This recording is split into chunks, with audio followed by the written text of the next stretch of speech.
Let justice flow like streams of sparkling water, pure, enabling growth, refreshing life, abundant, cleansing, sure.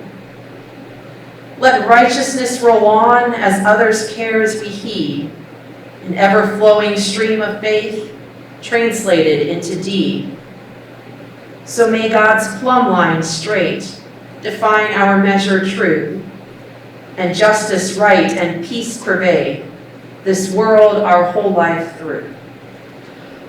I'm Pastor Lisa, and I use she, her, hers pronouns, and on behalf of Pastors Donna and Terry, welcome again to Common Ground. We are so glad to have you with us this morning as we explore women in faith together today, specifically women in the Methodist tradition. How have women in the Methodist tradition helped to usher God's reign here on earth as it is in heaven?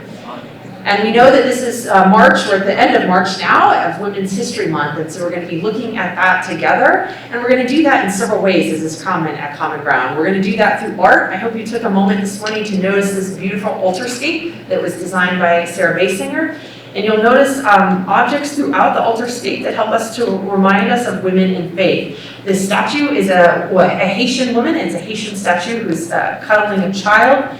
These flowers are cherry blossoms, and in Chinese tradition, cherry blossoms are a sign of femininity and strength and friendship, and so we are blessed to have them with us as well. The cloths are from Peru, and is the other one from Ecuador, Sarah? The one on the far right? And the cloths are from Peru and Ecuador and made by women in those respective cultures. So we hope that you will also take a look at the art that we have. The opening song that we sang was from Lauren Daigle, who's a Christian female artist who identifies as female. And we're going to be looking at, throughout this day, how women had an impact on the Methodist tradition as well. I'm Pastor Donna. I use she, her, and hers for pronouns, and I am so delighted to have the opportunity to introduce our special guest speaker, Reverend Marianne Moman, who's going to talk, as Lisa said, about women in Methodism. She's a retired pastor and elder in the United Methodist Church. She has worked in a wide variety of roles and settings in her career, including 10 years at the General Board of Higher Education and Ministry. She recently retired, I think it's the second or the third time. And in her spare time, besides sharing her gifts and talents with groups like us and caring for her grandchildren and family, she likes to hike and knit. And I am honored not only to have the privilege of calling her colleague, but friend. Marianne, come and share.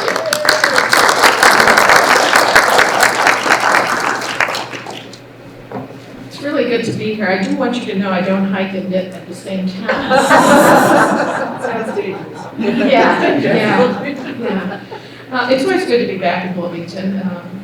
I was over on the east side for a while at St. Mark's United Methodist Church back in the late 90s, left there in 2000, and Bloomington has changed. There's so many different things, buildings. Anyway, so I also said that we don't have much time to deal with a topic that we could talk about for days. So I'm going to try to be concise about some of the things I say regarding this, but also to invite your thinking and questions. So to begin, let's hear the scripture from 2 Corinthians.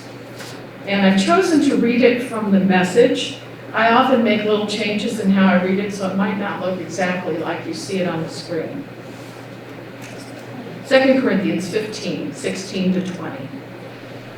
Because of this decision, we don't evaluate people by what they have or how they look. We look at the Messiah that way once and got it all wrong, as you know. We certainly don't look at the Messiah that way anymore.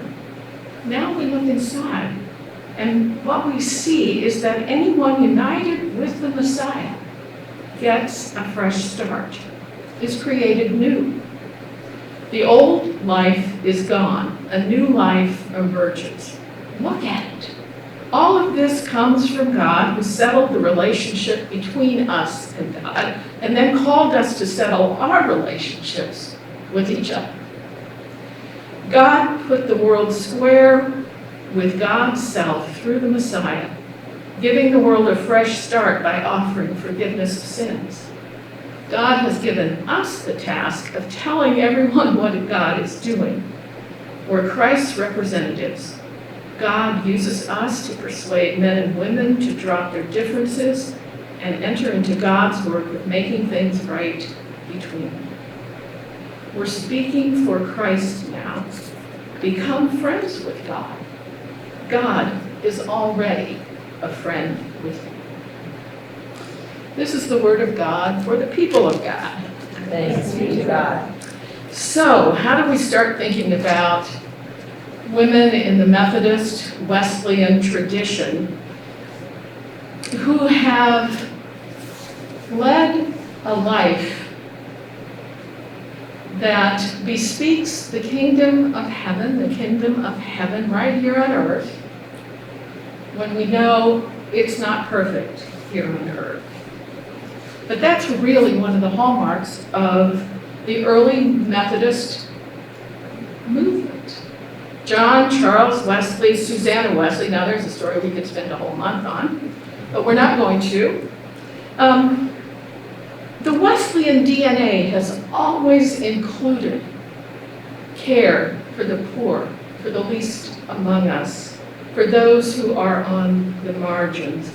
Wesley once talked about becoming more vile as he preached in the fields, the places where the poor were. And so in the bands and societies, the poor were included, even if they couldn't pay 1 cent a week. Someone in the group with more resources would pay the penny. And so as Methodism moved to America, that same DNA came with them as we built hospitals and schools. Think about Methodist Hospital downtown, University of Indianapolis, DePaul, University of Evansville. That DNA is deep within us as United Methodists and as women who built these institutions and brought ongoing care. The women did. And so when we talk about justice today, it's a little different than that because we've learned more about one another. We've learned that poverty includes housing, living wage, hunger. It includes health. We think about those who fight continually for racial justice in this country and around the world, for the rights of LGBTQIA persons in our country and around the world, and environment. How does the poverty that we experience in this world come from the environments in which we live? So today I'm supposed to talk about some women, and I got a whole list, but we'll try and see how we can get through this without keeping you here through lunchtime. So I would like for you, while you're listening, to think of those women that you know, Methodist women, who have made a difference in your life and in the community, maybe in the world. Maybe you know some women who have made a huge difference. Sometimes it's the small differences that just keep adding up, that make it possible for us to do new things. So when I first got this assignment from Lisa, I had an idea of what I was going to do, and then war broke out in the Ukraine. And so I began to do some research, and I said, surely there are Methodist women who are making a difference. So I found one that I want to share with you. Her name is Lydia Istamara. She is from the Ukraine. She's the pastor of Francis Street United Methodist Church in St. Joseph, Missouri, for heaven's sakes. In a previous marriage, 2 children that were baptized in Ukraine, she began to speak up for the women and children in Ukraine and organized an event in her small sanctuary. But the church primed the pump for this event by giving $5,000 from their church foundation to this project. So they had this event. I don't know what the event was about necessarily, and it doesn't really make a difference. But in that small community, they raised another $2,385 to help the women and children in Ukraine. Lydia will probably not be remembered for this, but you will now know her name. It's not a great sum of money, but what it is a great sum of information and continued responsibility on our part to speak for those who cannot speak for themselves. So, over a century before Lydia, in this country, there was a woman named Fannie Jensen Coppin. Now, she comes out of the AME tradition. She was the wife of Levi Coppin, who was the pastor of Mother Emanuel in Philadelphia. She moved to safety during the Civil War. This was back during the Civil War. She was the first African-American woman to graduate from Oberlin College with a full degree. Think about that. And when the freed slaves came north, she organized classes and taught both men and women English, writing, reading, to help make citizens of people who had been property. And following that, she became the principal of the Institute for Colored Youth in Philadelphia and continued this educational work well into her life. Think about those women in education that you know, that have paved the way for others. We often think about those women doing social justice out in the fields. But I want to remind us today that sometimes those who are working in institutions have a lot of power and voice. And we often think of them as the other. But I want to invite you to learn a little bit about some people, some women who are United Methodists in the House of Representatives and the Senate. This took me a little while to research, let me just say, for lots of reasons. But let me introduce you to Johanna Hayes. She's the representative for the 5th Congressional District in Connecticut. Prior to running for Congress, she was a teacher in John F. Kennedy High School. And she was selected as the Teacher of the Year in Connecticut. And then she decided to run for Congress. Can you imagine what her goals are in Congress? She works on equitable access to quality education for all children, affordable health care, labor, agriculture, the environment. She's working on other issues of immigration and children. Here is a woman who shares the Methodist DNA in a place where most of us assume there is no religious DNA. And then there is Elizabeth Upham Hayes.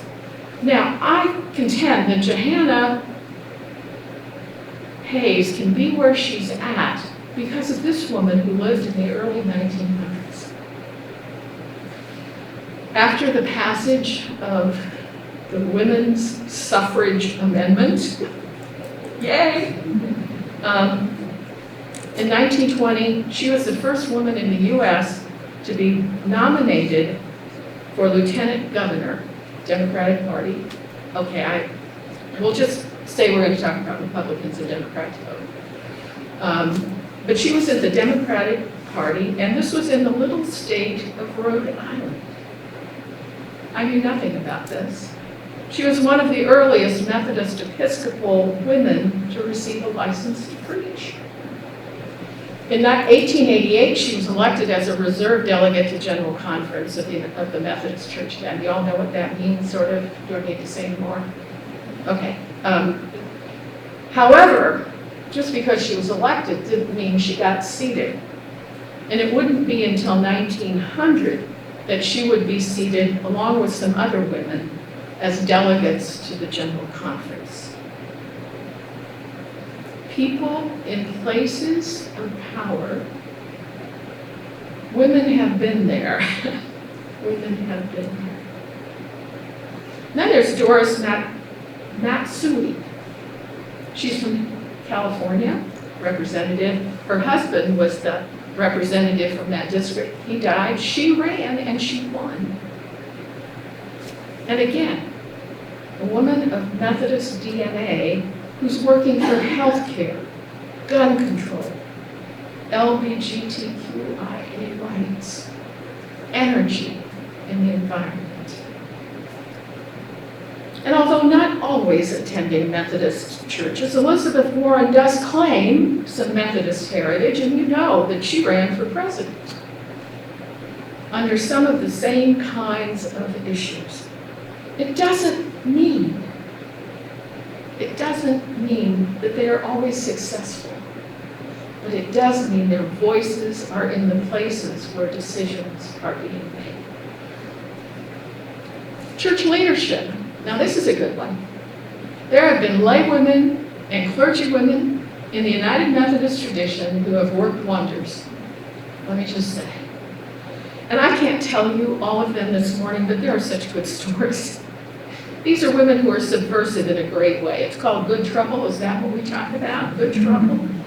You think about Georgia Harkness, theologian, one of the first women theologians in our seminaries, made it possible for other women like Emily Towns or Cheryl Anderson or Evelyn Parker to teach theology in our schools. And what a difference that makes when you see someone that looks like you. Of course, that means there are women in seminaries, right? There were a few when I went, not nearly as many as now. So these women have incorporated that DNA into their system in a way that comes out in lives lived faithfully. Then there's my friend Jean Audrey Powers. Jean Audrey was a wild woman. She worked in the church. In fact, one of the things she would have loved about First Church, which I suspect doesn't exist in the same way as the Wesley Foundation, back in the 50s and the 60s, Jean Audrey worked in the Wesley Foundation. She was a student movement person. She was an activist, born in the late 30s, I believe. And in 1995, at a reconciling congregations meeting, ministries meeting, she came out. She was not as old as I am right now, but she was older. And she said this: "My coming out was not a statement of withdrawal or disillusionment, but rather an affirmation that the church is also a gift of God, believing that I will never give up on it, even in its institutional form. If my subversion keeps the church restless about its understanding of homosexuality and the Christian faith, then I will have continued my commitment to work for justice and to be a change agent in the church and the world. Ultimately, I believe this is an act of faith in the Christ whose redemption is ever new." Remember the text? We are friends. God has become and taken us. We are friends. Jean Audrey Power, who was nominated to be a bishop before she came out, backed away from that. She said, "I'm not going to do that." But Jean Audrey Powers paved the way for Karen Oliveto, lesbian woman, to be elected bishop in the Western jurisdiction. That's not an easy thing, and it's still not an easy thing for many people in the church, but it is the reality right now. And then we think of people like Bishop Leontina Kelly. Second career woman, had more energy than I could ever hope to have in my life. Was a member of the Baltimore, Washington annual conference. The Western jurisdiction decided they wanted to put her up as a bishop. She flew from Baltimore out to, I think it was someplace in Oregon. They were having the conference, and she was elected bishop. in another jurisdiction. First African American woman bishop in the United Methodist Church.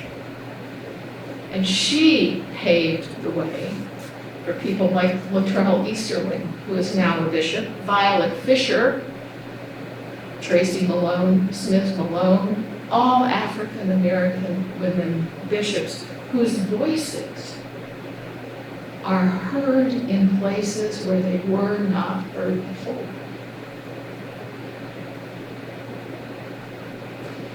And the world has become so open in some ways that Peggy Johnson, who is a bishop, retired now, I think she retired, but was able to speak about her husband, who is a trans woman. The world has changed. Our voices, our stories are being heard in different ways.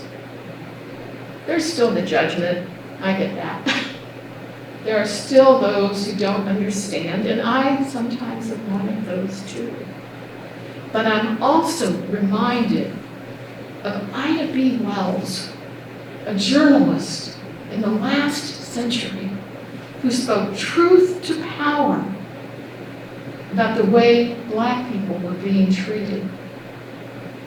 I think about Ellen Johnson Sirleaf, who was the president of Liberia, a United Methodist laywoman, making a difference in the world. Voices being heard that weren't heard before.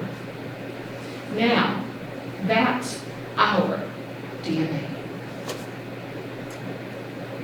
So I'd like to invite you to ask questions or to think about who are the women you know. I'd be happy to hear some reflections about who are the women you know who are making a difference.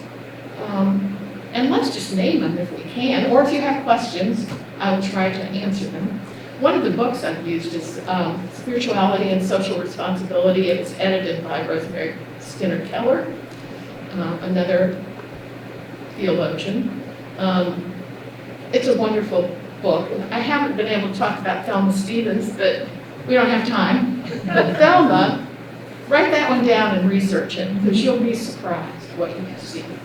If you have questions, I'll bring the microphone around so often here.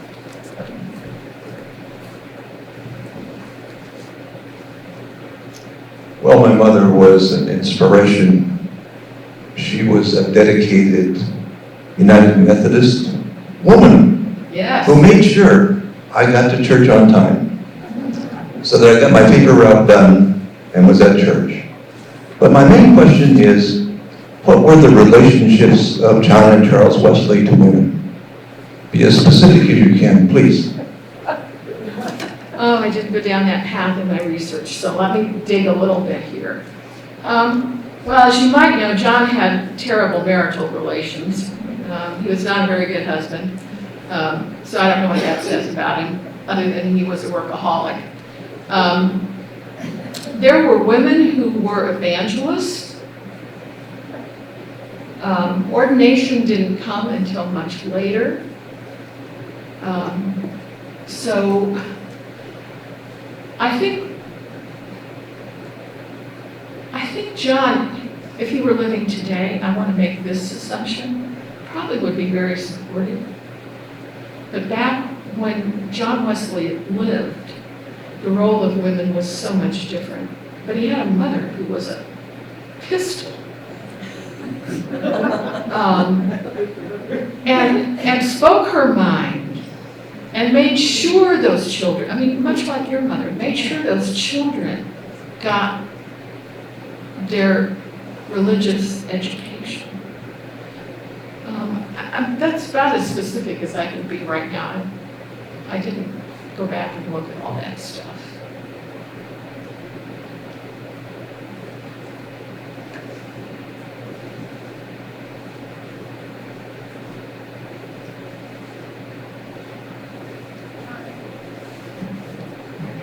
Hello.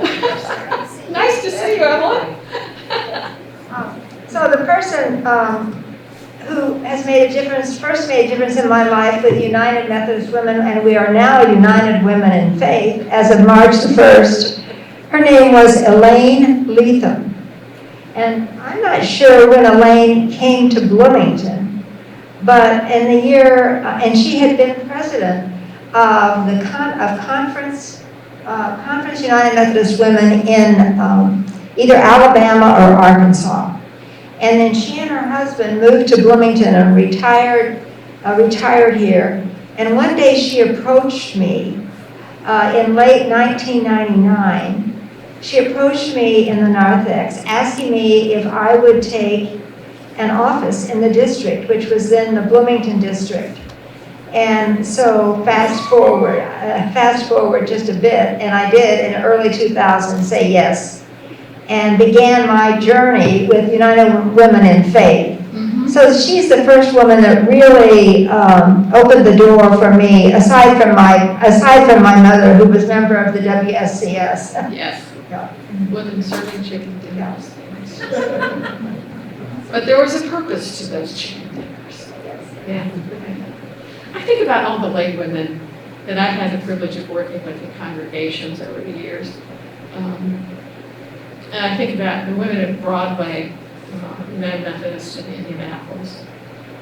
Alberta Dank, retired IPS music teacher, who decided she needed to teach music violin to the children of the neighborhood of Broadway. And at that point, it was, well, it still is, although it's gentrifying, it was a pretty poor neighborhood, a lot of African-American children. And she asked the church, can we find some violins? And we found some violins. And they started teaching, and the children would play and worship. Broadway now is the host for the Metropolitan Youth Orchestra, which in a sense is a part of what Alberta got started. And you think about all those women. What would we do without them? Their vision, when there seems to be no way to go forward. I think about the work that Jean Audrey Powers did often was behind the scenes, but she never stopped telling the truth about what she saw in the world. And that's the kind of energy that can enliven us, make us braver than we think we are, to do some of those important things in the world. So, over here. It's dangerous when you do it. I know. Pastor Lisa said I'll hold it. Okay. I really appreciated, more a commentary than anything, I really appreciated the message of the little things, all the little things that do compound over time. And so I've been a member of this church just on 2 years, newer to Bloomington, and I just want to recognize out of gratitude, like the women pastors that we have leading us in this church. I have members of the outreach committee here that are part of this. Esprit, it's phenomenal in this church. Many of the women in here, Sarah, for all of the work that you do for our church. And also just want to recognize my wife, who does speak in those places maybe not her. So thank you for all the things that the women in this congregation do. You can let it keep going. I could have more time. One of the interesting things, we sort of take for granted Lisa and Donna and Terry, right? I don't mean you take them for granted, but you assume that it's just normal for women to be in ministry. Maybe you don't. But it hasn't been.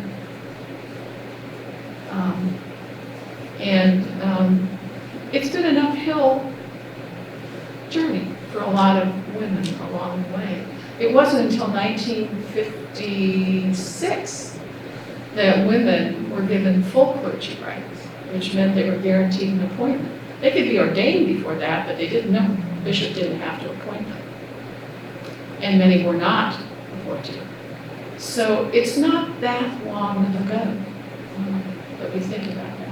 I didn't want to dwell too much on clergy women, because lay women in the United Methodist Church are a pretty huge group and a formidable force when they set their minds to things. And some of the resources, United Women of Faith, COSRO, those sorts of organizations have helped us do that. I don't know, I'm probably over my time. Other questions? Right there. I was just going to mention this, she wasn't clergy, but my great-grandma and grandma, back when they had somewhat of a separation of this church and the other one,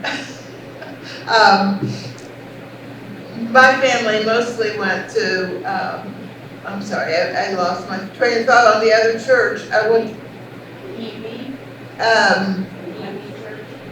no, it's not Methodist. It's, you know, you mentioned earlier, I'm sorry. First Church?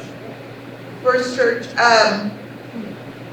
anyway, grandma's side of the family came here. But they did write for the newspaper, and my great-grandma actually was big on women's rights, but she did go to the other church, and her name was Gertrude Feltus. And, you know, I was always proud of that, but I came back here, I just really wanted to come back where my grandma always said she preferred the Methodist Church, and kind of rebelled and went with that. And they did write for and get involved in women's rights through the Star Courier newspaper. And I was just always really proud of that, and I'm proud to be back here. That's great. That's great. Well, I would challenge you over the next few days, if you're interested, to do some research about who are the Methodist women in the world that have changed things. I mean, think about Harper Lee. Well, she was Methodist and then became United Methodist. Think about the women you've known. I mean, depending on your politics, think about Hillary Clinton, raised in the United Methodist Church, and I think has a DNA that still says, this is Wesley. So think about it. Thank you.